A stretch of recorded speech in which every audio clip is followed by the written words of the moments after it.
Sekarang kamu bisa memunculkan pop-up Windows dengan mengklik tombol Home dan kamu bisa melakukan multitasking sambil menonton video analisa pagi tanpa berlangganan YouTube Premium. Hai semuanya, gimana kabar kalian? Semoga selalu dalam keadaan baik ya. Jadi welcome back again di Andy Greystone Channel dan ini adalah segmen analisa pagi, segmen di mana kita akan mengulas untuk update news dan juga pergerakan dari market, khususnya market dari Bitcoin. Teman-teman, market kebakaran lagi setelah kemarin kita ada reboisasi sebentar, tapi lumayan ada inflow dana yang masuk ke pasar kemarin ya, sehingga memberikan impact terhadap kenaikan dari banyak aset kripto gitu. Dan hari ini kita balik minus lagi, sayang sekali trennya sangat singkat. Kalau kita lihat dulu dari beberapa sentimen pasar, kemarin kita dapat beberapa rilis data. Salah satunya adalah Core CPI and CPI inflation untuk Uni Eropa, di mana dari hasil data kemarin inflasinya mengalami penurunan meskipun masih di atas dari ekspektasi. CPI turun dari 2,5 menjadi 2,4. Dan juga core CPI inflation juga turun dari 2,7% menjadi 2,6%. Ini 0,1% lebih tinggi dibandingkan dengan ekspektasi. Lalu kemarin ada rilis data construction spending untuk Amerika Serikat, manufacturing employment juga rilis kemarin, di mana dua data ini negatif untuk perekonomian Amerika Serikat. Impact-nya apa? Impact-nya indeks dolar mengalami penurunan.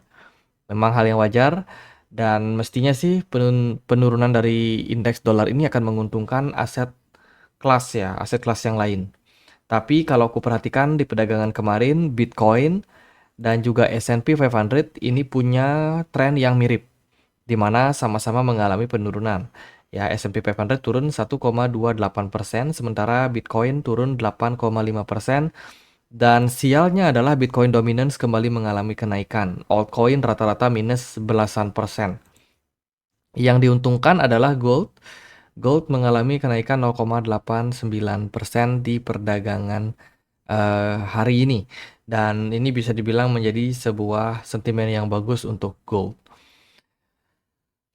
Sebelum kita lanjut, ada berita apa aja ke market? Aku mau informasikan dulu ya. Jadi Get.io ada campaign terbaru Newcomers Islands Adventure, di mana ada 3 step untuk teman-teman bisa unlock hadiah sampai 20.000 US dollar dan juga menjadi VIP eksklusif ya dari Get.io. Caranya gimana? Silahkan cek link yang ada di kolom deskripsi video ini. Register. Ya, jangan lupa register dan ikuti beberapa stepnya. Yang pertama, challenge pertama, teman-teman bisa register dulu akun Get.io kalian. Jadi bisa daftar di link yang ada di kolom deskripsi. Kemudian, teman-teman tinggal melakukan deposit aja nih. Untuk first deposit share, itu ada hadiah sampai 2000 US dollar. Kalau teman-teman melakukan deposit setidaknya 100 dolar dari exchange yang lain bisa pakai kripto atau koin apapun. Nah, untuk mendapatkan yang namanya VIP, teman-teman juga bisa melanjutkan dengan melakukan trading ya. Setidaknya adalah 100 dolar untuk spot trading ataupun futures trading setidaknya adalah 200 US dollar. Dengan begitu teman-teman akan langsung mendapatkan VIP 1 di Get.io. Hadiahnya juga bisa teman-teman dapetin lebih kalau teman-teman invite teman kalian untuk daftar Get.io. Jadi buat yang tertarik, coba cek link yang ada di kolom deskripsi video ini. Kemarin ada sekitar 330 miliar US dollar yang masuk ke market dalam waktu 4 jam. Itu membuat pergerakan Bitcoin rally sampai 8,6%. Ya, kemarin hijau banget untuk market, tapi hari ini wow, merah membara. Teman-teman, ini berarti ada arus keluar lagi yang terjadi pada market, padahal kemarin sempat membuat tren yang lumayan positif. Kemarin juga beritanya adalah Donald Trump announce tomorrow night will be a big ya in cryptic social media post. Jadi hari ini harusnya adalah akan menjadi hari yang besar untuk market. Ya, apa yang akan diumumkan oleh Donald Trump? Saya menduga ini terkait dengan pajak. Ya, tarif pajak yang sudah dikenakan kepada Meksiko dan juga Kanada per 4 Maret ya, which is hari ini, teman-teman. Dan ini tentunya akan menjadi sangat menarik. Di dalam pernyataan terakhirnya Donald Trump akan mengaplikasikan pajaknya di 4 Maret 2025 ini ya dengan kenaikan 25% tarif pajak untuk Kanada dan juga Meksiko. Tapi menurut Sekretari Howard Lutnick ya, dia mengatakan bahwa kemungkinan untuk tarif pajak yang dinaikkan itu nggak sampai 25%. Ini tergantung jika Kanada dan Meksiko mau ikut-ikutan menaikkan tarif pajak untuk Cina. Wow, ini ada unsur apa namanya? Unsur perang dagang nih antara Donald Trump ya dan juga Cina, teman-teman. Di mana kalau Kanada dan juga Meksiko mau ikutin atau menaikkan tarif pajak juga untuk barang-barang Cina, Amerika Serikat nggak akan mengenakan tarif pajak sampai 25% untuk dua negara tetangga tersebut. Gitu. Dan ini tentu saja akan menjadi hal yang sangat seru ya untuk market, di mana kemungkinan akan ada lanjutan fase penurunan karena yang namanya perang dagang itu tidak akan menguntungkan dua belah pihak.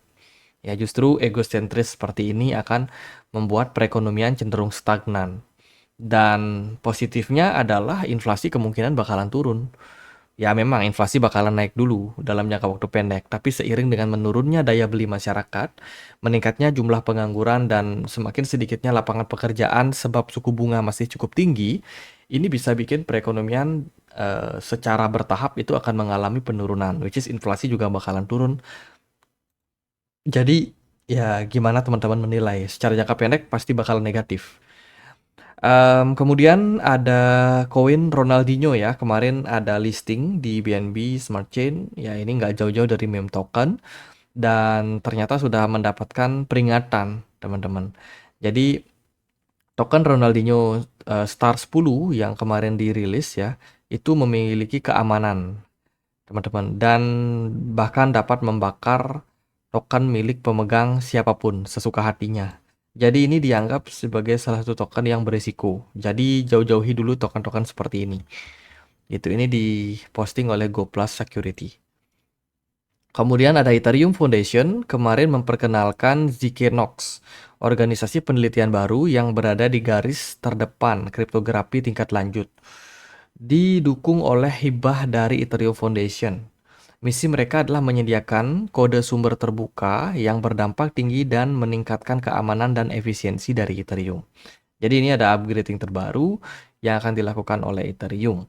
Jadi harapannya sih ini berdampak positif. By the way, bulan ini juga akan ada upgrade ya dari Ethereum Foundation untuk jaringan dari Ethereum. Semoga juga bulan ini bisa menjadi bulan yang bagus untuk Ethereum.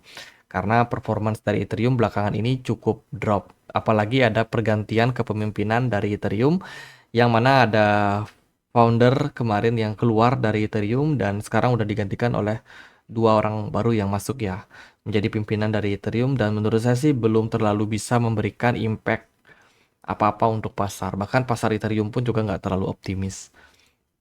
Kemudian ada Binance yang akan delisting untuk Maika, ya token-token yang join dengan Maika, di mana ini merupakan sebuah apa ya bisa dibilang sebuah keputusan dari Binance yang akan terpaksa mendelisting beberapa aset kelas di sini. Dan tentu saja sih tujuannya adalah untuk ya supaya bisa ikutin aturan dari Maika sendiri. Sebab aturan dari Maika ini sangat ketat ya. Kalau Binance tidak mau kehilangan market mereka di Eropa, ya mereka harus ikutin. Gitu. Selain itu juga akan ada unlock untuk beberapa koin ke depannya, guys. 7 hari terakhir ini akan ada IOTA, Eigenlayer, Ethena, Kaspa, Mocha, Bera, dan juga Move yang akan ada unlock. So, hati-hati untuk teman-teman karena token-token yang unlock ini bisa saja akan memberikan impact negatif untuk pergerakan dari harga. Karena ya semakin meningkatnya token, tentu saja value-nya akan semakin turun. Oke, dari data Soso Value, kemarin ada inflow dari Bitcoin Spot ETF, didominasi oleh inflow yang masuk pada Fidelity, dan juga ada ARK 21 Share, ya, di mana dua dari manajer investasi ini terus melakukan akumulasi pada pasar. Dari BlackRock kemarin ada arus keluar sampai 244 juta US dollar. Ini cukup besar sih. Dan dari Ethereum Spot ETF kemarin justru masih didominasi oleh selling pressure. Kemudian dari berita yang lain adalah terkait dengan Bitcoin Investment Essential. Ini terkait dengan adanya summit cryptocurrency summit yang akan datang di White House ya di 7 Maret nanti. Ini akan menjadi event penting untuk kripto, teman-teman. Jadi kalau teman-teman melihat marketnya sekarang sedang koreksi, sedang apa namanya? Ya profit taking lah bisa dibilang seperti itu ya, sehingga menyebabkan marketnya turun. Ini mungkin adalah sebuah respon terkait dengan 3 hari ke depan, di mana 3 hari ke depan itu akan ada berita yang sangat penting untuk kripto terkait dengan regulasi. Kita nantikan apa yang akan dilakukan oleh Donald Trump, karena menurut saya ini sangat-sangat penting, sangat-sangat berpengaruh untuk kelangsungan market kripto ke depannya. Solana baru saja melampaui semua blockchains, di mana blockchain ini yang paling banyak volumenya di DEX.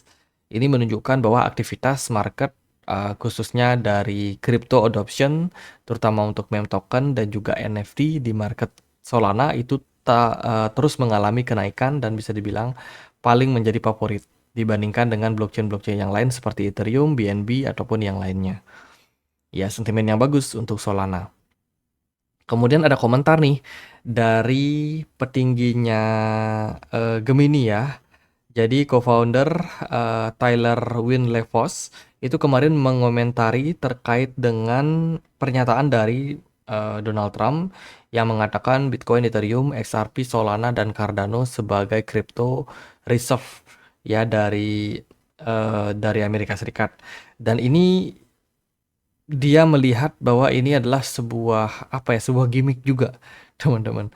Sebuah gimmick dari Donald Trump ya, karena dianggap XRP, Cardano, Solana itu nggak seharusnya ada di sana gitu. Jadi tidak bisa disandingkan dengan Bitcoin dan juga Ethereum sekalipun. Ini dia mengatakan bahwa XRP dan Cardano tidak punya utility yang real, tidak punya fungsi yang jelas ya jika dibandingkan dengan Bitcoin dan Ethereum. Wah, pernyataan ini menurut saya cukup keras sih, teman-teman. Tidak hanya itu ya, bahkan dari bukan Brad Garlinghouse ya, tapi founder daripada Coinbase, CEO Brian Armstrong yang juga adalah Bitcoin maksimalis. Dia sangat-sangat pro sama Bitcoin. Dia melihat juga bahwa wah nggak mungkin lah Solana, XRP, dan Cardano menjadi strategic reserve. Kenapa? Ya karena ini nggak layak seperti itu, teman-teman. Hanya Bitcoin saja yang layak dan menjadi best option. Jadi kurang lebih pernyataannya seperti itu karena Bitcoin ini bisa dianggap sebagai gold 2.0 ya, gold digital yang memang seharusnya ya cuma Bitcoin aja. Sementara aset kripto yang lain harusnya sih nggak bisa masuk sebagai strategic reserve. Kemarin juga Chang Peng Shou kan mengutarakan hal yang tersirat sama juga seperti itu. Jadi ya kayaknya gimmick aja sih untuk crypto strategic reserve ya untuk Amerika Serikat itu. Kemudian kemarin ada sekitar 777 juta US dollar yang kena liquid, khususnya yang pasang posisi long. Ya kemarin disikat sampai 636 juta US dollar kena liquidation. Jadi memang sentimen yang sangat negatif untuk trader di futures market ya. Ini juga cukup besar sih likuidasi yang terjadi. Nah, kita akan lihat teman-teman beberapa pergerakan dari beberapa altcoin ya. By the way, Kraken juga sudah ditutup kasusnya sama SEC. Setelah kemarin ada Coinbase, Uniswap juga ya yang ditutup kasusnya.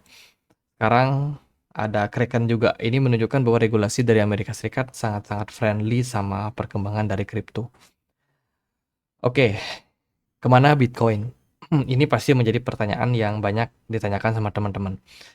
Oke, aku mau lihat ke kalian dulu gimana secara pergerakan ya. Bitcoin di weekly time frame kemarin itu closingnya kan cenderung bagus, positif lah. Kita bisa bilang Bitcoin kembali back naik sampai 94.000. Itu very very bagus, teman-teman. Very very apa ya, interesting lah untuk kita melihat.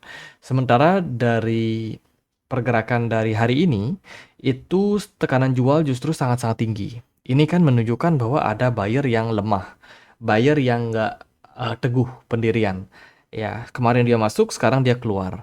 Kalau kita lihat dari posisi smart money, sebenarnya juga memang berkorelasi, di mana smart money-nya ini turun cukup dalam, menunjukkan bahwa ada semacam apa ya, ada semacam smart money yang masuk, tapi dia nggak mau lama di market. Dia justru setelah masuk, marketnya rally, profit taking, and then dia exit. Seperti itu. Dan ini kita bisa lihat dari banyak altcoin yang hari ini itu mengalami tekanan jual yang lumayan signifikan. Ya, Solana turun sampai 20%. Ethereum turun sampai 15%. XRP turunnya 18%. Litecoin bahkan drop sampai 14%. Dogecoin turunnya 16%. Ini kan menunjukkan bahwa ada something yang terjadi pada market. Padahal kemarin kita positif ya. Jadi kesimpulan yang saya bisa ambil adalah kemarin market itu cuma melakukan liquidity sweep untuk yang pasang long position di market. Gitu. Jadi dihajar teman-teman, Bitcoin udah di atas nih. Alih-alih di bawah rally lebih tinggi, justru yang pasang long ini semua disikat. Marketnya drop dan koreksi tersebut cukup menyakitkan menurut saya ya untuk pasar. Jadi kembali kita akan masuk ke fase koreksi atau penurunan untuk market. Saya sendiri dari posisi saya kemarin udah sempat akumulasi beli, and then saya sudah jual juga ya kemarin pas penutupan closing weekly time frame. Jadi kalau teman-teman tanya saya ada masuk, ya saya ada masuk, tapi saya cuma buat scalping aja. Lumayan kemarin profit 15% something. Ya lumayan lah menurut saya ya, dan saya udah profit taking aja karena saya melihat bahwa ada potensial market ini belum stabil gitu. Ternyata hari ini kita udah turun sampai belasan persen juga untuk altcoin. Jadi ya keputusan yang menurut saya cukup oke yang saya ambil kemarin. Dan teman-teman kalau kalian perhatikan dari penurunan dari harga kemarin ya, ini juga ditunjang oleh ketiadaan dari smart money. Menunjukkan bahwa market belum ready untuk bullish. Marketnya belum ready buat bullish, smart money-nya nggak ada yang masuk. Jadi kalau kemarin ada bantingan seperti ini benar-benar smart money-nya udah profit taking di atas guys. Gitu. Kalau kita melihat dari Bitcoin di 4 jam ya, kita bisa melihat bahwa di waktu ketika kita bikin video kemarin, itu memang ada aktivitas smart money. Hanya berlangsung selama 8 jam saja. Dia pump harga token setelah closing untuk daily dan weekly time frame, and then dia profit taking.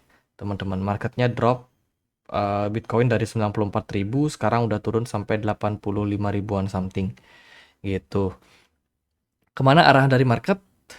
Ke bawah. Arah dari market saat ini adalah ongoing to 79 ribuan something gitu. Jadi sayang sekali nih, padahal kemarin udah bagus closingnya, hanya saja hari ini nggak di follow up dengan baik. Kita balik lagi ke daily time frame ya. Di daily time frame pergerakan dari Bitcoin saat ini sih masih berada di bawah resistance 92.000 dan berada di atas support 78 ribuan something. Untuk movement yang diciptakan pada Bitcoin, kalau kita perhatikan memang volume perdagangan cenderung bagus dan ini sangat-sangat signifikan ya, secara pergerakan itu sangat-sangat cepat. Dilihat dari EMA, kita pakai EMA berapa nih? Kita akan coba setting dia pakai EMA 100 ya. Oke, EMA 100 di time frame daily kemarin itu Bitcoin closingnya sangat baik. Wow, saya nggak nyangka nih pergerakan Bitcoin bisa sebrutal ini ya. Ini dia closingnya bagus loh kemarin teman-teman. Dia berada di atas dari MA 100 di kisaran 93.000. Sudah di atas level support kuat kita yang juga ya, support kuat yang kita spill juga ya di kisaran 92.000. Hari ini wow, berada di bawah lagi. Oke, berarti kita mendapatkan sebuah kesimpulan seperti ini. Kalau saya perhatikan pergerakan Bitcoin yang memang sudah breakdown di sini mengindikasikan ada tekanan jual ya. Ini berarti kita sudah masuk ke fase koreksi. Kan seperti itu. Kemudian setelah dia turun, Bitcoin naik lagi. Sudah closing di atas tapi kena fake out and then dia potensial akan seperti ini. Gitu. Dia kena reject di kisaran level 93.000 dan juga 92.000 level support yang kemarin jadi support tapi sekarang udah jadi resistance ya, level resistance yang sangat kuat untuk Bitcoin dan saat ini masih berada di bawah level tersebut. Jadi ya trennya berubah begitu cepat, market yang semulanya positif hari ini terbilang negatif. Arah dari Bitcoin adalah menuju 78 ribuan. Volume smart money-nya turun, volume perdagangan kemarin lumayan naik, dan itu bukan berarti teman-teman harus FOMO. Di posisi sekarang, ya mau gimana lagi, teman-teman. Saya rasa sih bisa dimanfaatkan lagi ya untuk market. Tapi yang paling penting kita tunggu dulu marketnya kalau ada semacam pullback sebentar atau naik bentar ke kisaran 90.000, mungkin itu akan bagus buat kita short gitu. Kalau di posisi sekarang sih saya lebih kayak wait and see dulu. Andai kata kalau hari ini pergerakan Bitcoin naik ke 90.000 lagi atau setidaknya ke 89 ribuan, mungkin saya akan dedicate buat ambil short lagi untuk market. Ekspektasinya adalah marketnya drop sampai 79.000. Sementara ini saya akan menunggu momentum. Saya tidak akan ambil di harga sekarang 85.500. Jadi saya kemarin udah cuan, dah lumayan. Hari ini kalau nggak dapat momentum, saya nggak akan masuk ke market futures. Gitu aja sih paling dari saya ya. Untuk Bitcoin, kita hati-hati. Market kemarin bikin fake out, bikin manipulasi pada market. Tujuannya untuk cari likuidasi saja. Gitu. Kalau buat lanjutin tren bullish, kita perlu lihat beberapa data ke depan. Mungkin tanggal 7 Maret akan sangat menarik buat teman-teman nantikan. Karena di masa itu akan ada keputusan dari Donald Trump dan juga para senat ya membicarakan tentang regulasi kripto. Paling gitu aja sih buat update kali ini. Semoga videonya bisa bermanfaat. Kalau ada pertanyaan lain, ada komen lain buat dibahas, teman-teman bisa tulis langsung di kolom komentar channel YouTube ini.